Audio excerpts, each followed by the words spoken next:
When it comes to how music scenes are formed, it's a mistake to think there's too much logic involved. A single person, law, or event can cause a chain reaction, fusing influences from different corners of the world and resulting in a sound that makes us scratch our heads. Zamrock is exactly this phenomenon. At least to my American ears, the music sets the tone of a late 70s, Dazed and Confused era high school flick. Cars with bench seating, beers around a bonfire. Yet this music came from Zambia, a country in southern Africa that few people would compare to the American suburbs. During the mid-70s, however, Zambia was experiencing something of a renaissance. The newly independent country was modernizing. Young people were working and took advantage of their economic freedom by going to clubs and buying records.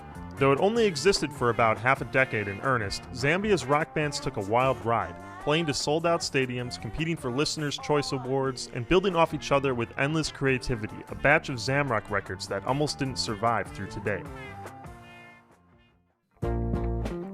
Yes, unfortunately, as has become a theme in these videos, there was a series of tragedies that led to the demise of Zamrock just a few years after it started.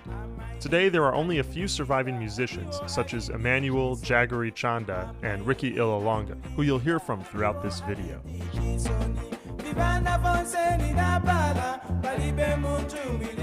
In 1964, Zambia became independent from the United Kingdom, and the new president, Kenneth Kaunda, began an idealistic agenda of educating and modernizing the country. During the colonial days, Zambia's biggest industry was copper mining. Kaunda was able to seize control of the industry and keep its profits from leaving the borders. In theory, this would lead to more wealth and prosperity for Zambians. Meanwhile, the British upper class who stayed in Zambia began importing rock music from back home, and soon everyone, rich and poor, white and black, was listening to the Beatles, the Stones, as well as Elvis, Buddy Holly, Jimi Hendrix, and James Brown.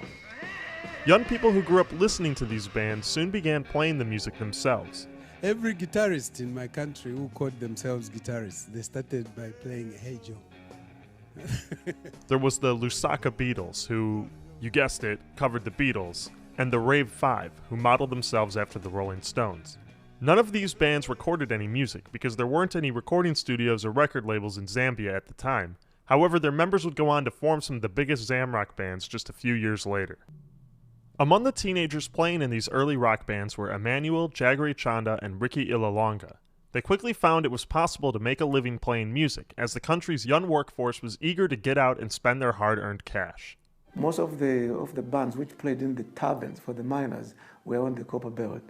But eventually, hotels started employing musicians for their diners and entertainment. I had a day job once upon a time, but I mean, what I was being paid compared to what I could make over the weekend, I thought to myself, wow, why should I keep doing the same mundane thing? There it comes. Both Illalonga and Jaggery would begin taking music more seriously and writing original songs. Jaggery formed the band Witch, that in 1973 would release the first commercial album in Zambia. Called Introduction, the record had a distinct psychedelic garage rock sound. Introduction. Jaggery had to get their records pressed in Nairobi, Kenya, as this was the closest record plant, over 2,000 kilometers away. He ordered only 200 records, as that was as much as he and his manager could fit in their luggage.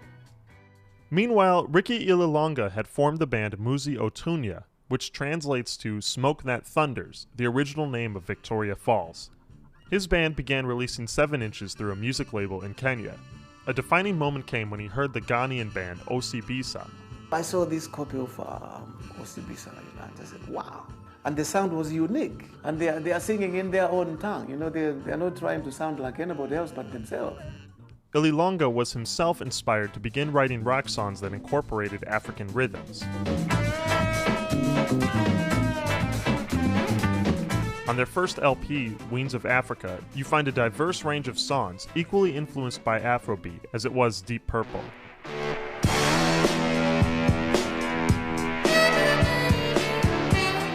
And just as Zambia's rock pioneers were beginning to shape the country's music scene, President Kaunda handed them a golden ticket. In his ever-growing effort to build a strong national identity for Zambia, in June of 1975, Kaunda ordered that radio stations begin playing 90% Zambian music. It was a really good time to be in a band that had just put out a record.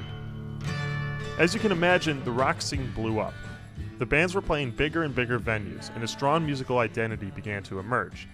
The term Zamrock, coined by a DJ around this time, described the hodgepodge of prog, psych, and metal that would, at times, blend with Zambian folk and Kalendula music. New bands emerged, and existing bands began to put out their best work. Ricky Ililonga, now going solo, released his LP Zambia, which featured a blend of catchy folk and rock songs, including Shabine Queen.